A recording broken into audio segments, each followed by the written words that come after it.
Well, thanks for joining me again on Bowl Fast Talk Straight. And at the end of an absolute epic test match, a day's play in the fifth and final day of the test match between India and New Zealand.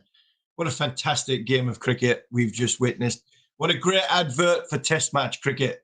All cricket lovers will have really enjoyed the last 5 days of the cricket out in Green Park, Kanpur.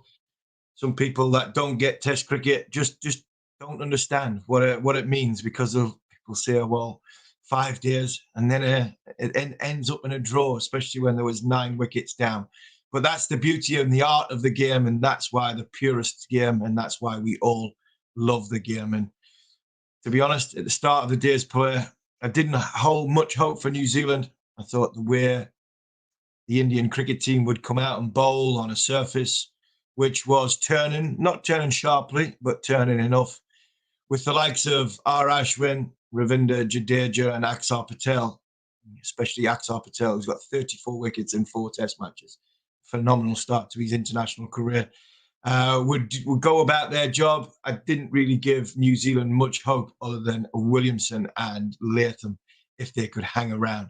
So as it happened, it was a guy who was picked in a team for me who has saved the game for New Zealand, a guy who's picked in the team for bowling, who didn't bowl the greatest, but I think he's just managed to get a position of hero status in New Zealand because of his batting. Will Somerville batted the whole of that first session, and effectively kept 3 world-class spinners at bay for large parts of that game. Special mention to Tom Latham, because I thought Tom Latham throughout this test match has been brilliant. 95 in the first innings, 52 in the second innings, queued up 146 balls. And the way he's batted and he's performed in the last few years of international cricket puts him right up there with some of the best openers in the game. Somerville came in 36, but chewed up 110 balls. And for me, I'm not sure whether it was just complacency from India, whether it was expecting it to happen and other bowlers thinking, right, well, he'll do it. And in the end, nobody did it. And again, Kane Williamson came in and another one that chewed up over 100 balls just for 24 runs. A wicket with the first ball of the middle session and a wicket with the last ball of the middle session. And the wicket with the last ball of that middle session was the one for me. I thought, that's it. It's game over. There's no way India can survive. New Zealand can survive after what has just, what is left to come with not only with the batting, but what India possess with the ball. So try to work out whether Ajinkya Rahane, the Indian team, need to be criticised for not making the move earlier, whether it was a bit of a cautious declaration. I don't think so. I really don't. I think 96 overs with the bowlers we've mentioned is more than enough for me on the 5th day to take enough. There's enough time to take 10 wickets in the game.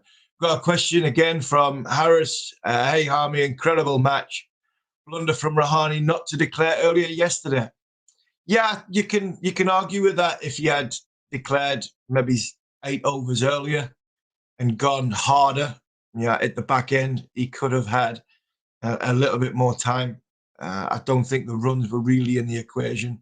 But I think you've got to remember as well, there was a passage yesterday afternoon where India, for the first time, didn't have full control of this cricket match.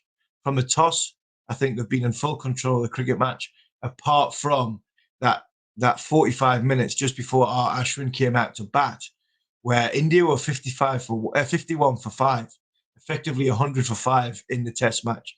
And I think, as and when they were rebuilding, if they'd gone hard and lost a few wickets and got blown away by New Zealand, all of a sudden New Zealand, having to bat 10 overs more and only chasing 250 on an easy pace, placid-ish pitch, that I think, New Zealand would have fancied themselves to go on and win the game.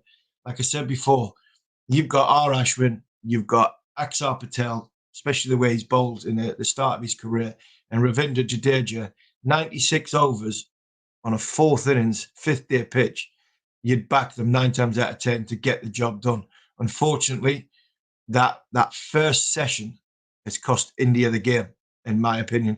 It's cost Rahane the game, and whether he could have been, whether he can be criticised for not being as proactive as he should have been with his bowling changes, I'm not so sure.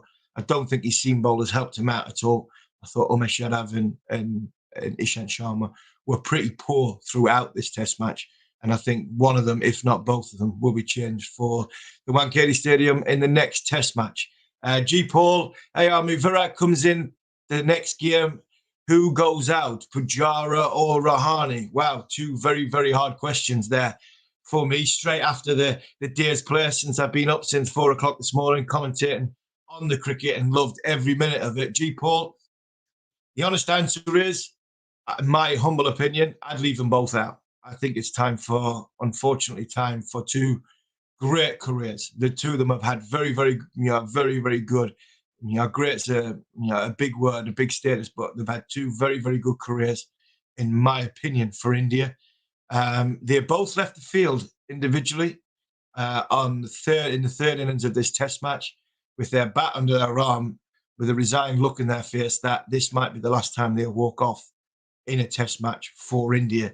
And if they both got left out for the Wankhede Stadium second Test match in Mumbai, I wouldn't be surprised. Virat comes back in. It's going to be a different atmosphere off the field, because obviously the crowd will be a lot more noisy and a lot more ferocious towards the game. And it'll be a lot different on the field, because Virat comes back with a presence and with an enthusiasm for the game, which is a lot different to Ajinkya Rahane. It's not a criticism against him at all, because that's just his persona. It's the way he is. But Virat captains with a little bit more spice. And I think in that first session, if Virat was on the field, I think you might have seen a different India. So to answer your question, I think they both might get left out, and Suryakumar Yadav might come in to bat at number 3, or Virat Kohli. I don't think Virat Kohli will go to number 3, so you might see Suryakumar Yadav come in and play on a ground he's familiar playing at in Mumbai, because he plays for the Mumbai Indians. Suryakumar Yadav at 3, Virat Kohli at 4, and what a debut for Suraj Iyer. What a fantastic debut for that young man. And that might be the middle order going forward. So, again, there's tough decisions to be made in the Indian camp. Where they go from here, I'm not so sure. I think the game went, well, where did we go? We went, Jadeja and Ashwin showed their class. I thought they were fantastic. I thought, Rachin Ravindra was absolutely brilliant for New Zealand. Enjoying a satisfying tequila in New Zealand. The squeaky draw in India is a win in my book. As a foil against the conditions. Kudos to both sides. The cricket with spirit for making it. Spot on, guy. Absolutely spot on. What a great question. Great statement and comment in that. It was a great draw. It will feel like a New Zealand win. Enjoy your tequila, because, yes, you deserve it. I'm going to have a beer very, very soon, because I feel as though I've deserved one going off this last 5 days. And it was. Kudos to both sides. Spot on, because at the end there, we could have seen a lot of 12th men come out. There was only really when they were coming off that Ajinkya Rahane did lose it a little bit. But I thought both batsmen, and it was brilliant to watch. You've got a guy who was born in Mumbai, in Ijaz Patel. You've got Rachin Ravindra, who is named after Sachin Tendulkar and Rahul Dravid in the middle. 2 Indian umpires, 11 Indian cricketers going toe to toe. No heroic, no histrionics. There was no gloves coming on or drinks coming on. It was, is the umpire going, the light's good. Both batsmen went and did their job, stayed in the moment, didn't lose focus. And the question here by Arshad, hey, Harmy, what did you think of Ravindra for New Zealand? Well, I thought he was absolutely brilliant. That young man in 10, 12, 15 years' time will remember his debut. You always remember your debut. And people will remember his debut and look at it and potentially look at numbers and say, right, what did he get? With the bat, he bowled 7 overs, 0 for 28 in the first innings. He faced 23 balls for 13 runs in the second innings. He bowled, what did he bowl? He bowled 6 overs, not for 17 in India's second innings. And he was 18 not out of 91 balls.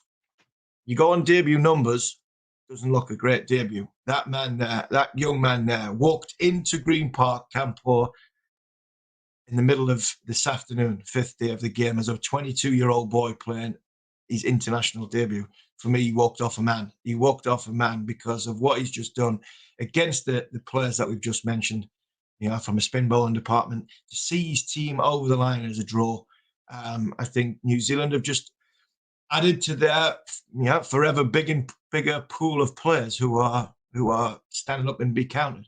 Because I thought Kyle Jamieson in this Test match was magnificent. I think Tim Southey in this Test match has been magnificent, and Rachin Ravindra will never forget his debut, not for numbers, but for what he contributed as a player in his side, which went and got a draw by about 96 overs on the 5th day against Ashwin Patel and Jadeja. So there's a lot more to come from that young man, but I think the confidence that he's got, I think, will stand New Zealand in good stead going forward. And he ticks a lot of boxes for New Zealand for me, because he can open a baton if he needs to be, because that's what he does in first-class cricket. I think he can, you know, he's a very, very competent and accomplished batsman. And I actually think I thought he was underbowled. I thought his flight, his trajectory on this surface was as a left-arm bowler was more than adequate when you're looking for a second spinner, especially in somewhere like New Zealand, where you're always going to pick one spinner. But if you've got a batsman who can bowl, which you've got Ravindra there, I think that's always a very, very good thing to have as a captain up your sleeve if you need to fiddle a few overs. And his body language in the field was very, very good. It was really, really good. So very impressed by that young man. And I think there's a lot more to come from him. So look, all in all, we've had a fantastic Test match in Green Park, Kanpur. We've got 3 days break before we have to do it all again in the Wankhede Stadium in Mumbai. It's going to be a different game. I think it's going to be a different atmosphere. And Virat Kohli's back. So New Zealand will have to just raise their game a little bit more to go and hopefully, from a New Zealand point of view, win the Test match series. Because at 0-all, 2-match series going into the decider, I think we're in for another absolute humdinger. So until then, we'll see you in 3 days' time. Don't forget to like, subscribe, and leave a review. See you soon.